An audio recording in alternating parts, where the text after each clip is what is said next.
Recebendo agora a visita do psicólogo e psicoterapeuta Antônio Gomes da Rosa. A gente vai falar sobre os impactos em crianças que são disputadas na justiça pelos pais. Os pais se separam, aí vem a disputa da guarda da criança, né? E muitas vezes começa uma briga aí e ninguém olha para a criança.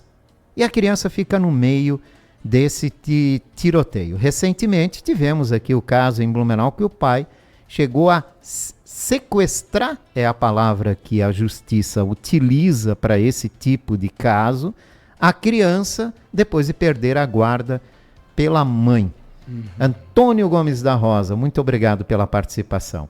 Obrigado e bom dia a todos. Gomes, qual é o efeito disso na cabeça de uma criancinha, hein? É bem complexo, Jorge, né? Se nós pensarmos que o ser humano traz algumas coisas biológicas, mas depende muito do meio, do clima afetivo, social, para ir se desenvolvendo, dando continuidade na formação da subjetividade, nós estamos imaginando ali uma criança quando no meio de agressões, de hostilidades, né, de disputas parentais, nós estamos imaginando uma poluição muito forte e alguém tendo que respirar, né? Então está respirando aquela fumaça. Imagina tu numa marcenaria, estão lá serrando madeira, né, para fazer móveis, serrando lenha, e tu está dentro dessa marcenaria com aquele barulhão das máquinas, com aquela madeira passando nas serra-fitas, naqueles cortes e aquele pó todo sendo levantado. Vai grudando na pele, no pescoço, na roupa, e tu vai inspirando aquilo ali. Então esse é um exemplo mais adequado para nós imaginarmos como é que é uma criança crescer num meio em que não é uma harmonia plena. Nós não estamos falando aqui em pieguices, né? Porque nós sabemos que os debates, os conflitos, as discussões podem haver, porque nós temos duas pessoas adultas ali lidando com pensamentos diferenciados. Fazem parte da convivência, né? Faz parte. Agora, até isso deve ser já exemplo de como lidar com as divergências dentro de uma família, dentro de casa. Como que eu converso sobre aquilo que eu contrario, ou aquilo que eu sinto que me contraria? Então nós temos hoje o que a gente chama muito de comunicação não violenta, uma comunicação mais assertiva, que é como dizer que eu não gostei disso, como dizer que essa comida não está boa, é pegando o prato e jogando de volta para cima da mesa e gritando que não sabe fazer comida, né? Então, como dizer que eu não concordo com algo? Os pais precisam entrar em contato com essa realidade, porque aquele ser que está vindo ali no meio deles depende dessa comunicação para ir se formando. E essa disputa, né, pela guarda de uma criança em caso de divórcio, isso provoca impactos psicológicos na criança? Muito, porque a disputa ela acaba, de alguma maneira, respingando, né, em toda a dinâmica da criança. E nós, dentro de uma disputa, nós vamos ter uma alienação parental, nós vamos ter um pai falando mal do outro, nós vamos ter ali alguns argumentos, né? E a criança, em tese, ela é leal a esses pais. E ela pode gostar dos dois. Eles é que não estão se gostando, ou até estão se gostando, mas eles têm um conflito de incompatibilidade, né?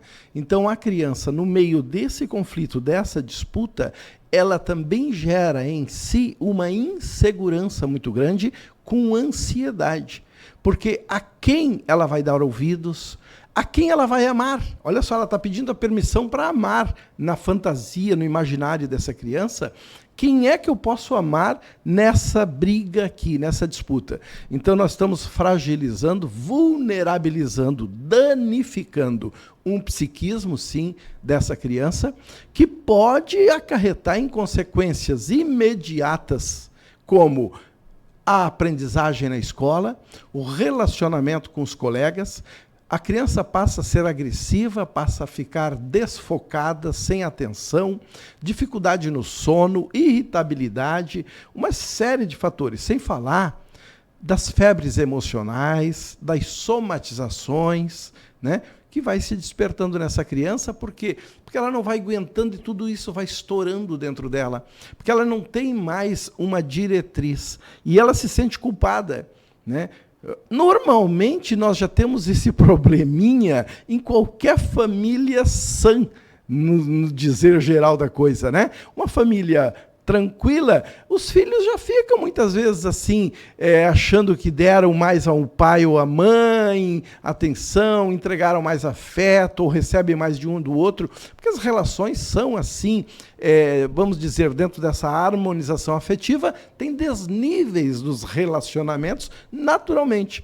Agora tu imagina quando tem o conflito, a disputa. Então nós estamos aí com um problema bem sério para essa criança.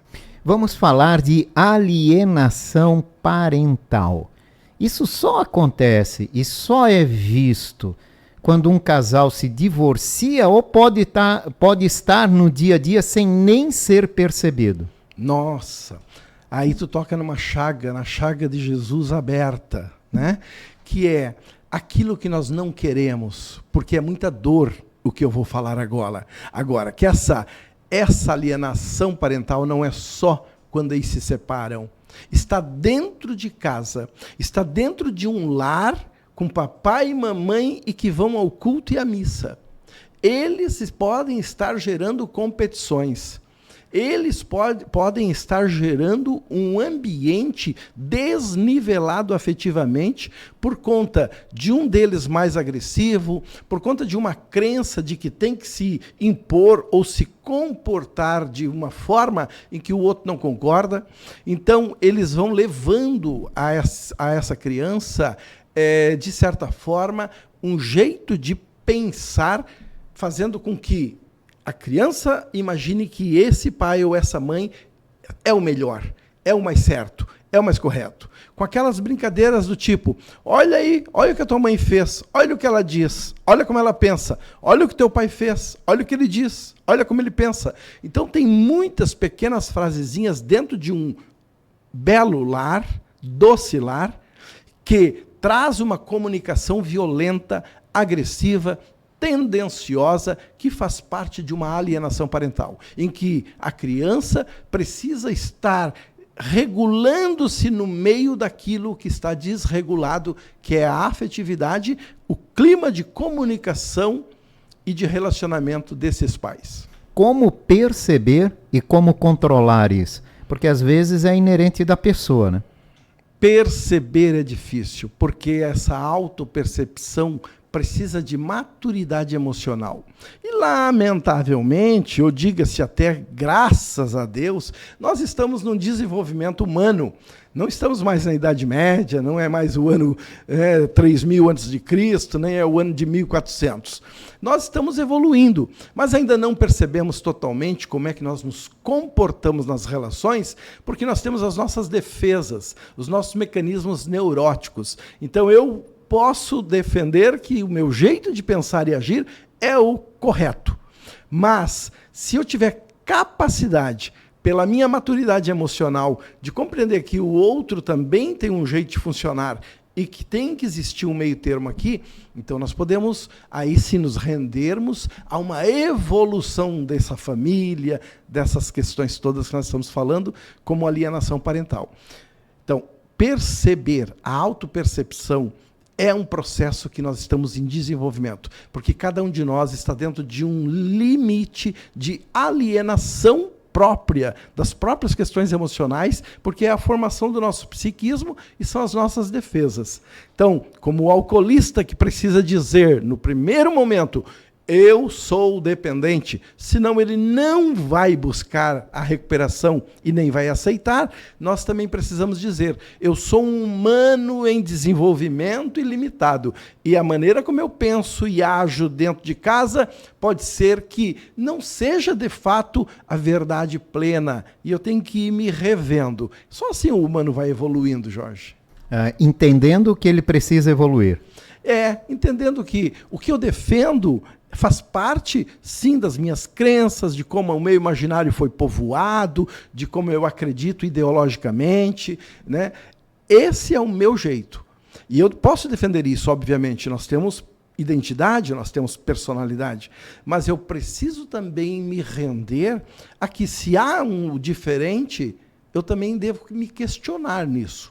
Não me desrealizar, não perder a minha identidade, mas compreender e buscar, dentro de uma comunicação assertiva, uma comunicação humanitária dentro da família, saber por que o outro pensa daquele jeito. É um bom começo. Vamos começar a pensar um pouco mais amplo, né? Nesse sentido. A gente não se descaracteriza por também deixar o outro falar, argumentar, né? O problema é quando uma família ou até tem dar razão, né? As dificuldades às vezes está em dar razão ao outro. Quer ter a razão, ele quer defender a razão. Quando tem drogadição junto, alcoolismo junto, quando tem uma neurose estruturada num dos dois ali, mais obsessiva, compulsiva, as relações vão ficando mais difíceis, sim. Uhum. No caso de divórcios, separações, então isso é muito evidenciado. Aí começam a aparecer todas as diferenças, né? Quando vai para esse disruptivo, né, da relação, esse rompimento, essa separação, ali muitas vezes eles precisam garantir as suas posições e se agridem mais fortemente, usando como objeto da negociação o filho, a filha, né? Esse é um mal muito grande, né? Nós, como tu falaste, a questão do sequestro, né? Não é um nem outro, né? O sequestro ele existe de vários níveis, de várias formas, né? O pai vai sequestrando afetivamente também um filho, também uma filha. A mãe também vai sequestrando o direito dessa criança ver com incondicionalidade o afeto dos dois, né? E o sequestro, tanto afetivo quanto o sequestro físico, né, o geográfico, ele é uma atitude extremamente radical e prejudicial para todos, porque ali não tem saúde, ali tem um desespero que não se sabe qual a verdade, obviamente, não se julga aqui o que é verdade e o que não, para que as coisas aconteçam. Às vezes, a mãe está sequestrando afetivamente uma filha ou um filho porque o pai é um agressivo, porque o pai ameaça, porque o pai concorda com atos hostis. Então, ela protege essa filha e esse filho. Mas, ainda assim, ela tem que se questionar como que pode inserir esse pai na relação ou lidar com essa dinâmica, ajudando esse pai a se ver. De outra forma, tem que caminhar pelos meios justos para se separar. É isso aí. Né?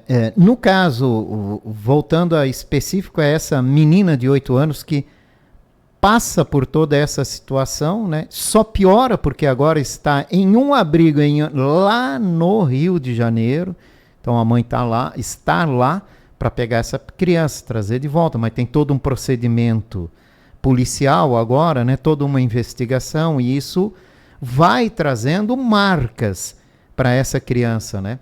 Como corrigir isso daqui para frente, hein? Para que não fiquem marcas muito profundas que podem prejudicar, né, o crescimento dessa criança. Eu sou do tempo, Jorge, que nós tínhamos um caderno, né, em que nós apagávamos muito com borracha. Às vezes molhava a borracha na língua, né, para passar era caneta, na folha, né? E isso que já estava borrado lá de tinta, né, escrito. E muitas vezes manchava-se aquela folha porque a borracha não era de boa qualidade, porque o papel não era de boa qualidade, e até se rasgava partezinha da letra ali onde tanto queria se apagar para corrigir, né?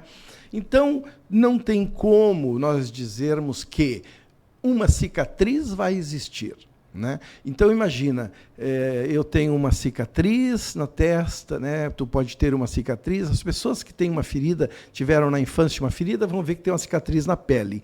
Aí a cicatriz vai conviver com aquela marca ali. Já não vai mais impedir a sua mobilidade, porque é uma cicatriz na pele, né? E não gerou mais nenhum outro dano.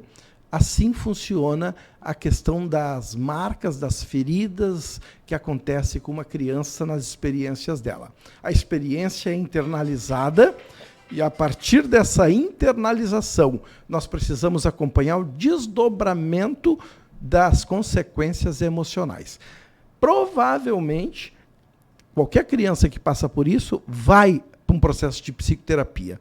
Procura-se um psicólogo que atende criança e precisa ser acompanhado pelos próximos bons anos, porque vai se desdobrando aí aquele fato juntamente com as novas experiências da vida dessa criança que vão sempre retraumatizando, relembrando aquilo que tem base na sua personalidade, que lida com a sua segurança, com a sua autoconfiança, com a sua autoestima. Tudo isso vai precisar ser revisto. É verdade. Gomes, eu quero aproveitar a tua situação para outra notícia triste, né, que nos entristece muito, de um professor de uma escola investigado por abusar de alunas adolescentes entre 13 e 14 anos de idade. Pelo menos 5, segundo a Polícia Civil, já teriam, né, sido consideradas vítimas deste professor que foi afastado da escola. Como é que nós, pais, podemos trabalhar com os nossos filhos para que eles consigam enxergar quando alguém está se passando, né, nesse sentido com eles? Porque hoje falar em educação sexual, hoje e sempre é um tabu, sempre tem preconceitos envolvidos no meio, sempre tem desafios envolvidos no meio, né? E o resultado é isso, que essas notícias que nos chegam e nos chocam. Sim. Nessa situação. Isso me lembra, né, dentro desse tabu da sexualidade, pais que têm dificuldades para levar as crianças, os adolescentes, para fazer a vacina de HPV, né? Porque entendem que isso é um estímulo para a sexualidade. Uma vacina de prevenção, porque aquele é um ser humano que está em desenvolvimento, né? E que vai sair das garras desses pais, vai ter escolhas. Os bloqueios de certos pais para entenderem como é importante a orientação sexual dentro da escola. Porque, se não for dentro da escola, vai ser hoje, com muito mais facilidade, dentro da internet. E a internet manda... Te oferta tudo, né? Tudo, né? Temos dificuldade, sim, ainda de falar de sexualidade com os filhos. Não se sabe ainda quando, como responder, o que responder. A começar por uma menina que precisa ao ginecologista, começar a fazer os seus acompanhamentos. Daqui a pouco usar anticoncepcional. Compreender que existe preservativos. Não, se compreender que existe preservativos, eu estou autorizando o sexo. Não. Tu está dizendo que a BR tem uma velocidade. E quando tu diz, não corra mais que 100, tu não estás autorizando para que corra 150. Tu está justamente dizendo, não corra riscos. É 100. Né? Agora, se tu começa a negar, a pessoa pega o carro e sai, e tu diz, eu não vou falar em curvas, eu não vou falar que a BR é 100 por hora, eu não vou falar que tem radares. Essas coisas precisam ser ditas. Elas fazem parte da contenção e da maneira de olhar para aquele ambiente. Então, dentro das escolas, que hoje, lamentavelmente, Jorge, o bullying está excessivo. E por que também excessivo? E nós vamos encarar agora uma outra problemática com a tirada do celular dessa gurizada. Eles não conseguem se relacionar. Os meninos não estão sabendo lidar com as meninas não estão sabendo lidar com os meninos. Eles não conversavam mais no recreio, eles não brincavam mais. E nem em casa, e nem no trajeto. Sempre um celular acompanhando. E agora, tirado o celular, nós começamos a ver que já tinha um problema sério aí, que é a dificuldade de se relacionar, de olhar a si mesmo e olhar o outro. Estavam se olhando através de uma virtualidade, de uma coisa que não existe, mas, no fundo, era só o que existia, né? Que é a internet. Então, a sexualidade ainda é um tabu, precisa-se despir, né, de crenças limitantes, bitoladoras, que colocam em risco. Porque se eu nego que o ser humano tem libido, que a pessoa vai crescer, que ela tem órgão genital, que ela tem relacionamentos, que existem seduções, eu estou negando um dos maiores poderes do mundo, que é a sexualidade. Dinheiro, poder e sexo. É um triângulo forte. E se eu nego isso, eu só estou tampando com uma palha pegando fogo. Né? Então, esse é um aspecto seríssimo que nós temos que rever. E entender agora essa situação toda de bullying também dentro das escolas, que é muito grave por conta da dificuldade de relacionamentos, que nós vínhamos com uma geração que não sabia o que era olhar para o outro, nem olhar para si. Né? Esses aspectos todos, mais uma vez, é de novo o professor e a escola que vão ter que dar apoio para a sociedade. Lamentavelmente. Sempre, né? Sempre acaba ali. Né? Tudo acaba ali. Dentro da escola aparece o que tem na sociedade. É verdade. Então, se tratando de abusos, vai acontecer também. E abusos de várias formas. Né? Abuso pela sexualidade, abuso emocional, abuso psicológico, abuso ideológico. Essas coisas todas acontecem com o ser humano. Tudo volta de novo para quê? Para a comunicação. E o que é do ser humano precisa ser falado. Se não for falado, vai ficar velado. E ali vai sair um monstro dentro dessas fantasias todas que nós não sabemos qual é a cara deste monstro. Antônio Gomes da Rosa, muito obrigado pela participação de hoje aqui na Rádio Itaberá, por essa conversa muito importante com a nossa audiência. Obrigado e felicidades. Eu conversei com o psicólogo e psicoterapeuta Antônio Gomes da Rosa.